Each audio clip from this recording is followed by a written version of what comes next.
नमस्कार मंडळी, इथे फ्राय करायच्या मिरच्या घेतल्या आहेत, व्यवस्थित धुवून स्वच्छ पुसून घेतल्या आहेत. आता ते कट मारून घेऊया.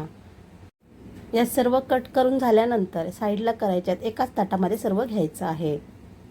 त्यानंतर 1 कप बेसन घ्यायचं आहे. अर्धा कप इथे ओलं खोबरं घ्यायचं आहे. 2 चमचे सफेद तीळ आणि 2 ते 3 चमचे भाजलेल्या शेंगदाण्याचं कूट घ्यायचं आहे. पाव चमचा हळद आणि चिमूटभर हिंग, चवीनुसार मीठ. मिरच्यांना सुद्धा आपण मीठ लावून घेऊया आणि 10 मिनटं ठेवून द्यायचं आहे.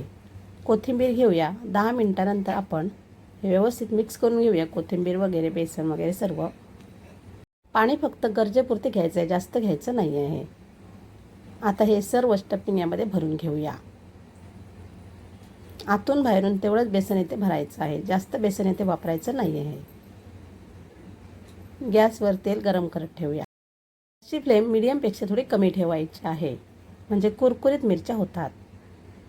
2 मिनटं असंच ठेवल्यानंतर आता परतून घेऊया. मस्त अशा कुरकुरीत मिरच्या अशासुद्धा आपण खाऊ शकतो, एवढ्या मस्त लागतात. एकदा नक्की करून पहा.